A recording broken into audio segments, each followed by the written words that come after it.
I really wish this game did characters better. Speaking Yeah. of characters, because it said Merc's lair, and I was like, what do I remember about Merc? He says Joe instead of coffee. He gets kind of angry. He owns a gun. Like, I don't remember like much of anything about him. Yeah. Yeah, again, I just wish they, as much as this game probably is better served by just focusing on the fast-paced running action, I do wish it took a bit more time just to let us talk with these characters and just get to know them a bit better. Yeah. It's a hard balance to toe, and I don't blame them for not focusing on this part, because it really wasn't the important part of this game. True. But think I it would do... be- Go sorry, ahead. go on. Go ahead. I think it would be interesting to see something akin to the idea, especially with an open world game, of exploring the idea of both isolation when you're running. Like, you know, I don't know much about this universe, but say if you're running for like almost hours on end or something between the city, compared to that, to like the community of runners, and to try to balance that, that would be interesting. If they try to make you feel isolated at some point in Catalyst. Mm-hmm.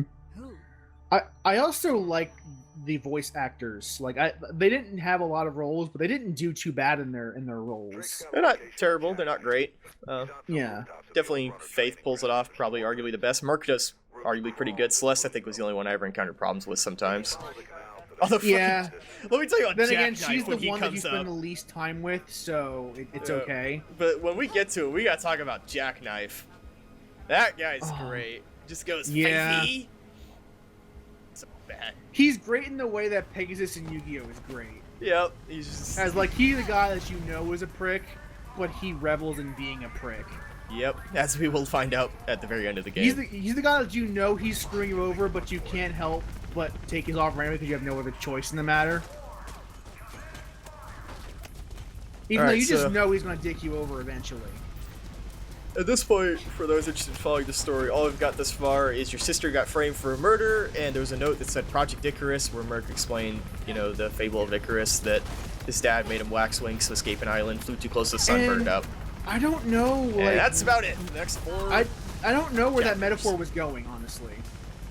Yeah, like, upon completing the game, I don't really get too much of the idea of Icarus. Like, at one point, they try to blatantly connect them. I think one character says, like, you flew too close to the sun or something. I think Jackknife Like- says it or something, but otherwise, it's, know- like, stupid.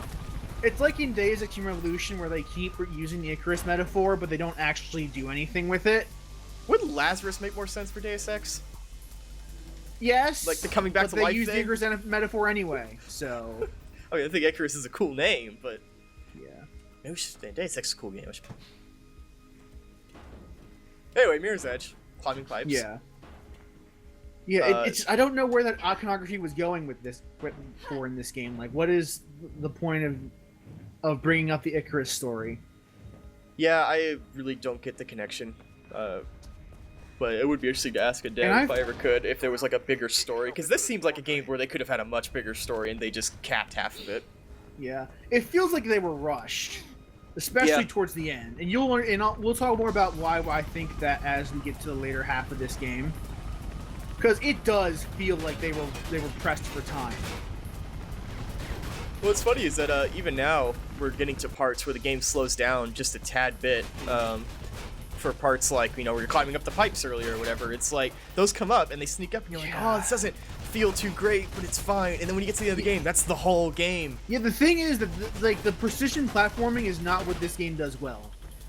And It's just- okay. It's okay. It's just the game is better when you're doing those high speed. I gotta find the fastest route, and I've got to think of it fast. Yeah, right what's weird now. is they just, purely speaking, they just get rid of a lot of straightaways near the end of the game, and they go for these complex labyrinths. And I'm like, why? Yeah. Like, just give it a different coat of paint, and running in this game feels good, so it doesn't really matter if it's a straightaway anyway. Yeah. Just give me Like, something the to dodge or whole- hurdle The whole over. thing this game does well is the flow of running. And Arguably, this is a break from that flow.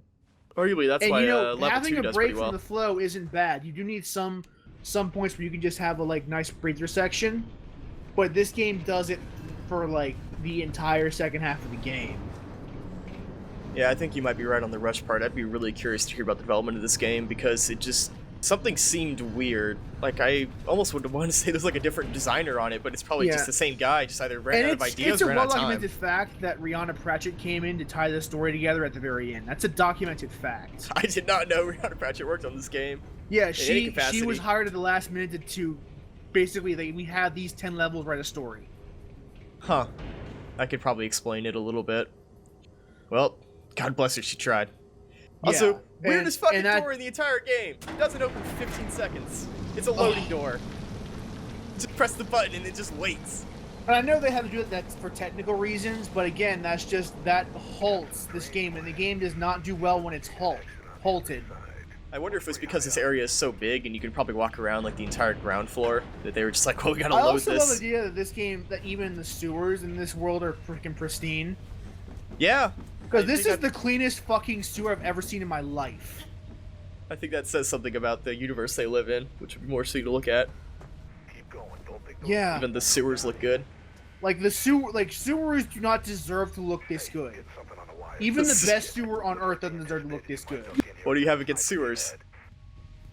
I mean, the entire point of sewers is that they're supposed to be disgusting. They're supposed to be. Why can't a sewer look good? How dare you say something about a sewer like that? Sewer? I barely knew her.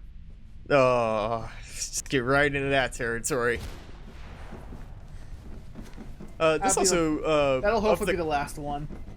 of the combat encounters in this game, this one's also another interesting dynamic of instead of just being shot directly from behind or being bombarded with forward-facing enemies, you're just being sniped from all around, so the idea is just don't stop. I also like that little jumping section. Like it's a jumping section, but it feels like it's going at a decent enough pace. Right. Where you feel like you're jumping fast. I know that sounds like a weird thing to say, but in this game, the flow of running is everything. And I mean True. it. Like, this game lives and dies on how well it lets you feel that I am running at a breakneck speed, and I need to make a decision on which way to go now before they catch me. This game, at least when I first played it, especially back when I played it without the dot, can really instill a sense of vertigo if you look down Yeah. at high levels. Again, that's why the dot is there. It's not really to be a marker for shooting. It's there so that you don't feel sick when you play. Alright. Puzzle room. Yeah, slightly. If I hadn't done this level like 4 times to get this recording. Yeah. There are definitely parts in the game where you're expected to look around and just look for the thing to climb up, which that'll happen a actually lot more later. I like the runner's vision idea. I think that's great that they just say, here's one way you can go, and we're not going to say, we're just going to highlight in red for you. I can see how some people would turn it off. I think back when I used to play this like every couple months instead of every year, I would turn it off Yeah. eventually. But it's definitely helpful as far as it won't give you, or it will give you every option. But the thing is, it'll give you It'll every give you chance. a path that the game runners know will work. It doesn't give you the best path, or even Right. necessarily even a good path. And now we get to climb back up pipes. Favorite part of the game's pipes. Oh, I love how they use fluorescent color in this game. Like the colors that pop against the white. I'm really curious how that'll work in Catalyst as far as if that'll get old. Because this game is literally like 2-3 hours I mean, long this when you game get at is it. from 2008, and it still hasn't gotten old when it comes to its color palette. I just mean as far as desensitization to the how interesting it looks over the course of Catalyst, not necessarily how good it looks aesthetically. Like, will it get It's boring weird to because look at after a even while? now, after all the time this game has passed, if you see a screenshot of this game, you know it's Mirror's Edge. Sure. There is no ambiguity in what it is. That is very true. You can see a still of any part of this game, and you know that you're looking at Mirror's Edge. I'm trying to think if any other games have taken this aesthetic. I feel like there's one that's tried, but I can't remember off the top of my head what it was. I can't think of many. There are certainly games with utopian settings that have gone for all white since the days of like 2001: A Space Odyssey, but this is definitely the only one that uses white plus primary colors that I can think of. Yeah. And it's such a good way to differentiate your levels and give you a good sense of progress is just by using a different highlight. And they do get the small spattering of colors to good effect. Yeah. Because they basically just use red for runner vision. They use like orange in this level. They use green a little bit. I think they use a tad bit of like purple and blue near the end. But they mix them up enough. And they'll use a lot more black as the game goes on. Like you'll start seeing white and black in a fluorescent color. If another like puzzle section of sorts. Yeah. Supposed to find out where to go. If you ever get lost though, there is a button that will just let you look at where the objective is. Which unfortunately has the side effect of making you snap towards it and completely screwing you over depending on where you're running. Yeah. Max may know something about Pope's murder, so I love I'm that- gonna wind you up, okay? He used to be a pretty decent runner. God knows who he's working Also, for now. Mass Effect elevators. Yeah. Loading elevators everywhere in this And game. again, I know that they had to do that for technical reasons, but it's still kind of like a minor bummer. Time to meet Jackknife. Why does I'm not And just immediately entirely runs sure for why it. he run. Like I beat this game and I know like his whole thing, but I'm still not sure why he runs in this segment. Well, he Is probably it just didn't want like for the lulz, or Probably that would explain why he waits up for you at certain intervals. But it's also like, I don't know if he even wanted you to give the information he does. You kind of do get it out of him just because he's on the ground, but he just doesn't seem to give a shit that he told you what he does. yeah, like that's the thing is that like he doesn't really care about whether or not he gives you information. It doesn't seem important to him, especially in the context of the end game, or like True. what they do with him in the game. It is a nice change up also by this point in the game, which Yeah. normally would, for like a first time player, might be like an hour or so into the game, that instead of running from somebody, you're running to someone. Yeah. Even though like we've only like like we're saying like at this point in the game we're only a half hour in. Yeah, well this is like without dying. Yeah. And knowing where to go. Like we're only at like the third level of the game. I think an average player might be like 45 to an hour, Like, depending on how much you I played. think my first play took me about 4 or 5 hours. I think mine Tops. took me about 6 probably. I died a lot near the end. Gives you the little wave. I love the idea that he just waited for her to open like to slam the door open and just like timed it just perfectly. If he got it wrong, just get the shit beat out of him all the way down. Yeah, if he got it wrong, then he kind of ruined that whole. Man, would thing. he have egg on his face or what? Yep. He's like, oh, my back. I do find it funny also, like, he gets hurt either that or he's waiting on you so badly that you, no matter how long you take, he'll just wait there for you Yep. on his back.